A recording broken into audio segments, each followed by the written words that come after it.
So what are we going to look at right now is the idea of ionic structures. Structures of ionic compounds. How their particles are arranged. You might be able to recognize this kind of layout done in your earlier years, IGCSE or O levels. And this is a good way to show how an ionic structure like NaCl is bonded. Now here you can treat the pink guys as chloride ions and the blue ones as sodium ions. The reason why the chloride ions are larger is because chloride ions are larger than sodium ions.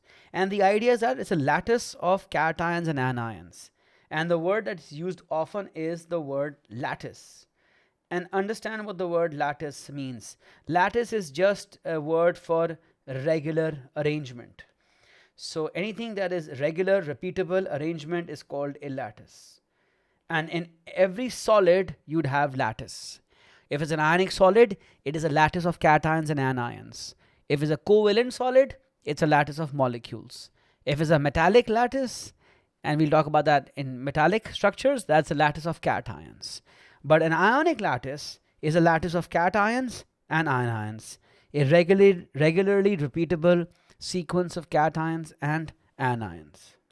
Now what reality is that if you notice that this sodium right here is actually surrounded by 6 chlorides.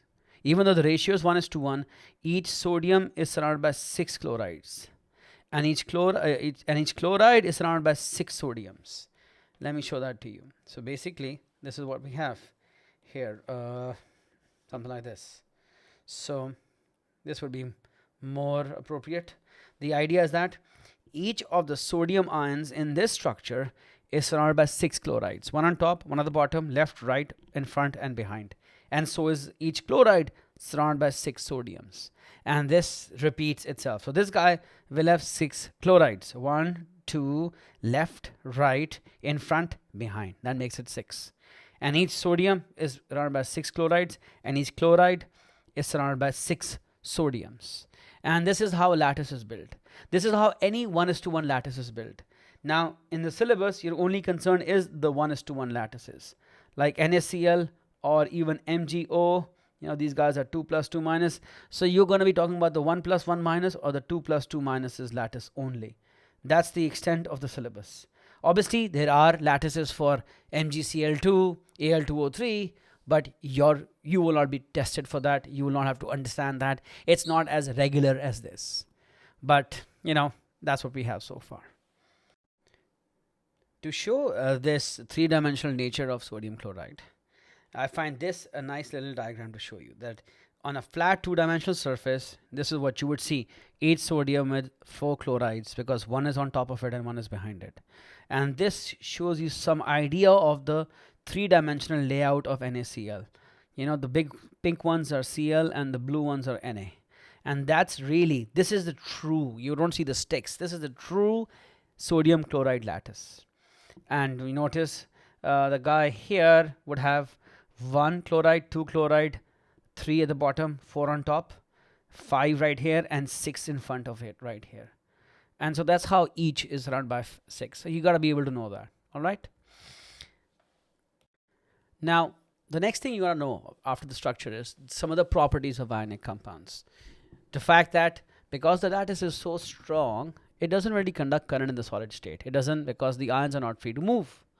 But what you know is that these guys, the ionic lattice, will conduct current in the aqueous and liquid state, because in that state the ions are free to move.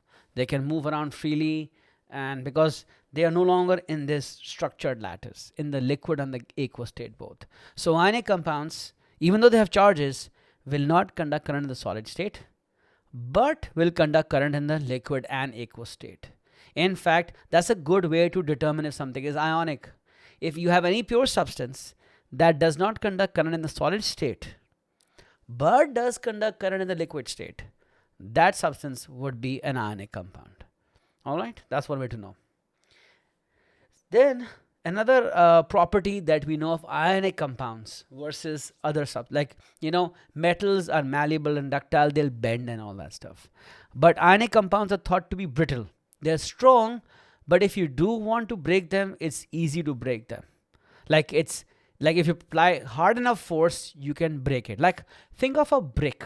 Generally, bricks are ionic compounds. If you throw them on the floor, they will crack. They'll make a nice little cleavage or a nice little slice. But if you throw metal on the ground, or even if you hammer the metal, it can bend, become thinner, but it won't really snap off. But ionic compounds snap off. They make crystals and they can break the crystals also. And so why does that happen? It's to do with this kind of structure, this sequence of negative ion, positive ion, negative ion, positive ion, negative ion, positive ion. Because if you imagine that you somehow take a very thin nail and hit this sodium from the left, like try to hit this guy, what will happen is these particles on top will shift to the right. Let me show that to you. Quick pause. If you're finding value in this explanation, there's so much more to discover at Alt Academy, where we break down every A-level concept with the same clarity. Now back to the video lesson. So now imagine this is what you want to do. You have this lattice in 2 dimension, and this is any ionic lattice. And let's say you apply a force right here. What that does is, these, like this, sort of somewhere here.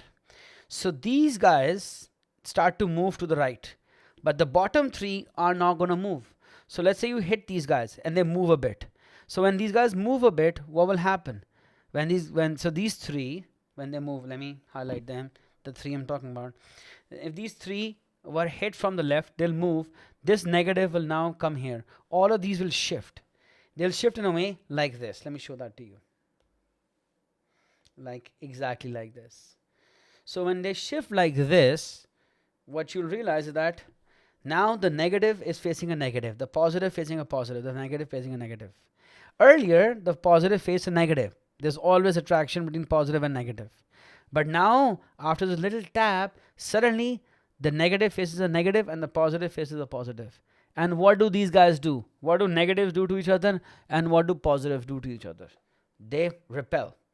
Now, because of this tapping, force applied, you have like charges across each other which have repulsion, which causes the lattice to split right here at the center. And you'll have the above chunk being one crystal and the bottom chunk being another crystal, and they'll break off. Sometimes the break is pretty smooth and you see a very straight line on the surface, because this is exactly what happens. You tap something, you hit it hard enough. First of all, you'll have to hit it hard. But if once you hit it hard and overcome these attractions, suddenly there are repulsions that they face. So going from attractions, suddenly the repulsions. So if you can achieve the force to move them, suddenly they will break off, and because they are now repelling each other, which is what makes them brittle.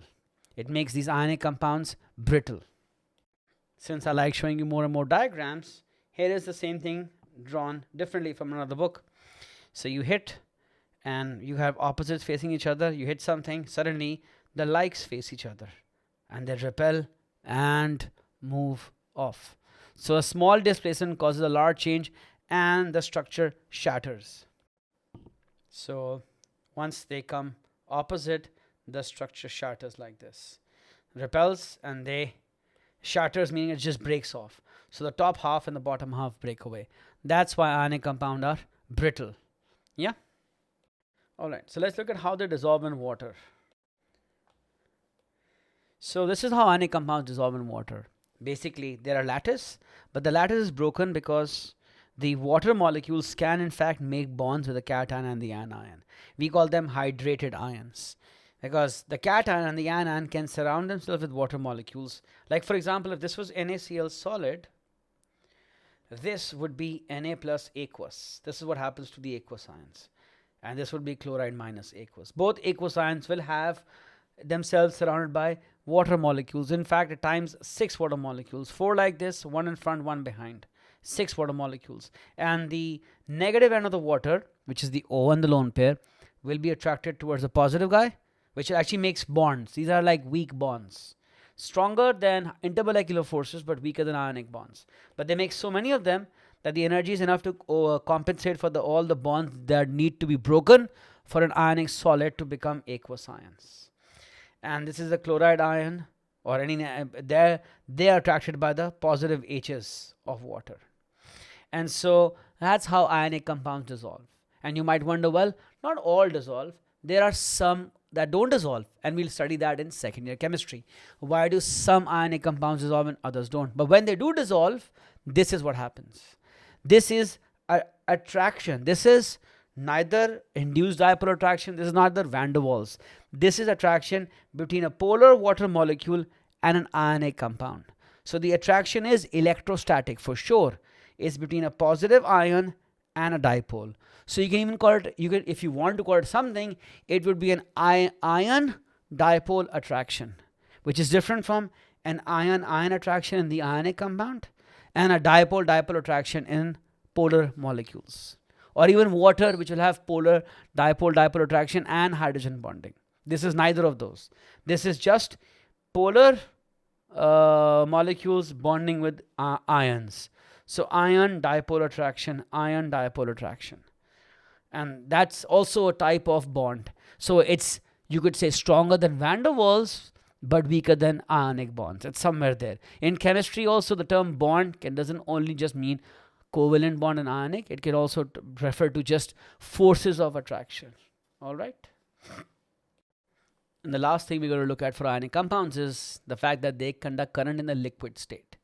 So one way to prove that is to pass current through both the solid state of an ionic compound and the liquid state of an ionic compound. In a solid state, the ions are not free to move. And so no current passes from the negative to the positive or the positive to the negative.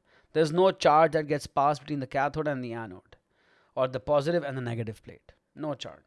But if I pass current through a liquid, and you've seen this in IGCSE and O-levels electrolysis, if they are liquid, the ions are free to move. So when I pass current, all the positive ions move to the negative plate, and all the negative ions move to the positive plate, because the ions are free to move. And they're free to move in the liquid state and also in the aqueous state. But because they can do it in the liquid state but not the solid state, that's the proof they are ionic.